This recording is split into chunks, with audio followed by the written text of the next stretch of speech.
అతని అక్కగారు గొప్ప ఐశ్వర్యవంతురాలు. ఎంతో కష్టపడి తమ్ముడిని పైకి తీసుకువచ్చింది. కానీ ఈయన పుట్టుకతో అపారమైన స్త్రీలోలుడు. ఈయన జీవుడికి ఆ వ్యసనం ఉంది. ఈయన స్త్రీభోగమే జీవితంగా గడుపుతున్నాడు. ఐశ్వర్యం అంతా అయిపోయింది. చివరకు ఇద్దరూ నిర్ధనులు అయిపోయారు. అయిపోయిన తర్వాత ఆయన ఒకరోజు అక్కగారి దగ్గరకు వచ్చి, "అక్కా, నువ్వు డబ్బు ఇస్తావా, ఇవ్వవా? నేను స్త్రీ భోగము అనుభవించకుండా ఉండలేను కాబట్టి నేను వేశ్యవాడకు వెళ్ళాలి, డబ్బు ఇవ్వు" అని హఠం చేశాడు. అప్పుడు అక్కగారు, "నాయనా, నా దగ్గర ఏమీ లేదు. తినడానికి లేక నేను పస్తులుంటున్నాను" అని చెప్పింది. "అది నాకు అనవసరం, డబ్బు ఇస్తావా, ఇవ్వవా" అని అడిగాడు. అప్పుడు అక్కగారు అతనిని అక్కడే కూర్చోమని చెప్పి వీధి తలుపు వేసి లోపలికి వెళ్ళి ఆవిడ తన శరీరము మీద ఉన్న వస్త్రములన్నింటినీ తీసివేసి గదిలోకి వచ్చింది. వచ్చి ఇలా అంది, "ఈవేళ నీకొక రహస్యం చెప్తున్నాను విను. నీ తండ్రి, నా తండ్రి ఒక్కరు కాదు. మనిద్దరం ఒక తల్లి కడుపున పుట్టాము. నేను నీకు డబ్బు ఇవ్వలేను. నా దగ్గర డబ్బు లేదు. కానీ ఈ శరీరము స్త్రీ శరీరము కదా! దీనిని అనుభవించు" అంది. అరుణగిరినాథర్ ఈ మాటలను విన్నాడు. ఒక్కసారి అక్కగారిని చూశాడు. వెంటనే తను చేసిన పాపములు జ్ఞాపకమునకు వచ్చి పసిపిల్లవాడిలా ఏడుస్తూ అరుణాచలం దేవాలయంలోనికి వెళ్ళిపోయి, తన పాపములకు నిష్కృతి లేదు అని భావించి, ఆ దేవాలయ గోపురం ఎక్కి చచ్చిపోదామని అందు మీద నుండి క్రిందికి దూకేశాడు. అతనిలో ఈ మార్పు రాగానే అతనిని సుబ్రహ్మణ్యుడు పట్టుకున్నాడు. అంతే, ఆయన మహాకావ్య నిర్మాత అయిపోయాడు. ఇప్పటికీ కిలిగోపురములో చిలకై పాడుతున్నాడు. మీరు పరిశీలించినట్లయితే ఎన్నో జన్మల వాసనా బలమును ఒక్క సంఘటన మార్చింది. అందరి జీవితములలో అందరిలో వచ్చే మార్పులకి ఈ సంఘటనలు మీకు తెలియనవసరం లేదు. కానీ శాస్త్ర ప్రకారము అనగా భస్మధారణము మీ పాపములను తీయగలదు. మీ పాపములే ప్రతిబంధకములుగా వచ్చి ఈశ్వరుడిని చేరకుండా భోగముల వైపుకి తిప్పేస్తున్నాయి. అధర్మబద్ధమైన భోగముల కోసం వెంపర్లాడుతుంటారు. అలా వెంపర్లాడకుండా చేయగలిగినది భగవంతుడిని స్మరణలోకి తేగలిగినది కాబట్టి దాని పేరు భస్మ. భస్మము రెండు రకములుగా తయారవుతుంది అని శాస్త్రం చెప్పింది. ఒకటి మహాప్రళయమునందు ఏర్పడే భస్మం. ఆ భస్మం ధరించటానికి మనము ఉండము. ఆ సమయంలో లోకములన్నీ ప్రళయంలో మునిగిపోతాయి. రెండవది లౌకికమైన భస్మము. ఆవుల పేడను పట్టి జాగ్రత్తగా కాల్చి దానిని విభూతిగా తయారు చేస్తే తేలికైన భస్మం తయారవుతుంది. అంతేకాకుండా అది చాలా గట్టిగా ఉంటుంది. ఇటువంటి విభూతి ఉండలు మనకి శ్రీశైలంలో దొరుకుతాయి. శ్రీశైల దేవస్థానం వారు పలకల పలకల ఉండలుగా చేసి అమ్ముతారు. ఇవి చాలా తేలికగా ఉంటాయి. కానీ వాటిని బద్దలు కొట్టడం కష్టం. తేలికగా పగలవు. ఆ విభూతి అంత తెల్లగా ఉండదు. కొద్ది తెలుపు నలుపులుగా ఉంటుంది. స్వచ్ఛమైన విభూతిని ఆవు పేడను కాల్చి తయారు చేస్తారు. ఎందుకు?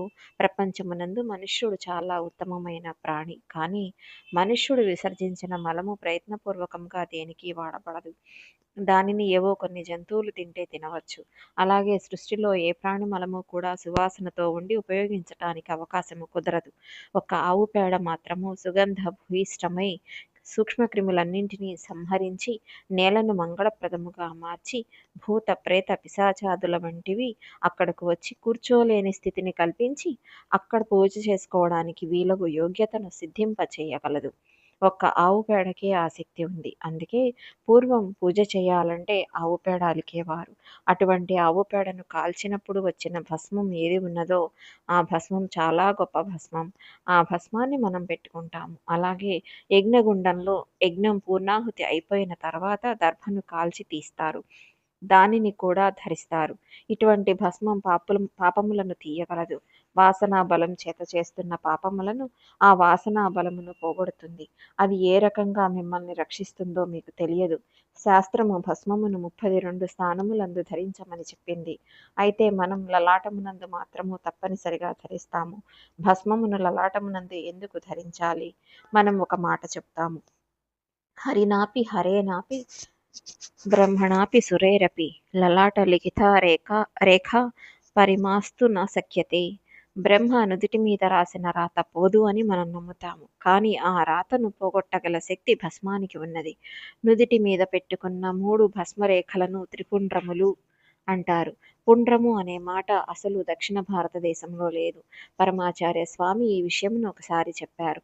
భజన సంప్రదాయము భజన సంప్రదాయము భగవంతుని నామమును అందరూ కలిసి చెప్పడం అనేది మహారాష్ట్రలో ఉన్న పండరీపురంలో ఉంది.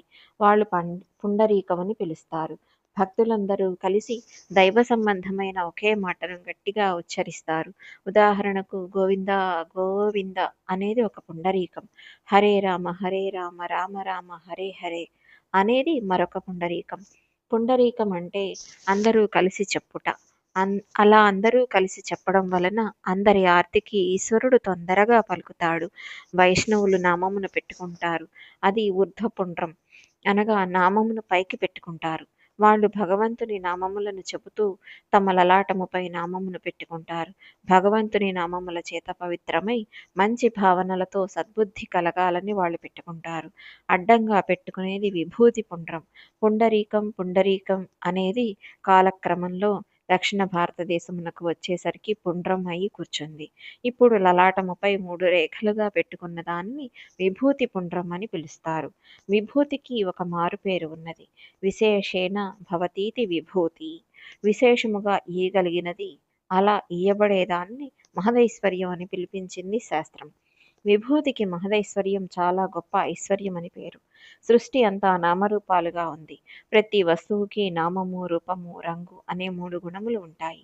మీరు దేనినైనా ఒక పేరు పెట్టి పిలిస్తే దానికి ఒక రూపం ఉంటుంది. వస్తువు పేరు చెప్పగానే దాని రూపం గుర్తుకు వస్తుంది. ప్రతి పదార్థమునందు ఈ కంటిని ఆకర్షించే లక్షణములు 3 ఉంటాయి. అవే నామము, రూపము, రంగు అనెనవి. ఈ 3 ఎందులో పడినా పోయే అవకాశం లేదు. ఒక వస్తువు నీటిలో పడితే పాచిపోవచ్చు కానీ అస్తిత్వమును కోల్పోదు. ఒక కర్ర అగ్నిలో పడితే అది కర్ర రూపంలో ముందు కాలిపోతుంది. కర్రకి ఉన్న గోధుమ రంగు పోయి నల్లగా అయిపోతుంది. అది ఇంకా కాలిపోతే తెల్లటి భస్మం అయిపోతుంది. ఇప్పుడు కర్రకి నామం లేదు, కర్ర రూపం లేదు, కర్రకి ఉన్న రంగు లేదు. ఒక మనిషి అగ్నిగుండంలో పడిపోయినట్లయితే అతనికి గల 3 లక్షణములను పోగొట్టుకొని భస్మం అయిపోతాడు. ఏది పడిపోతున్నా చివరకు భస్మం అయిపోతున్నది.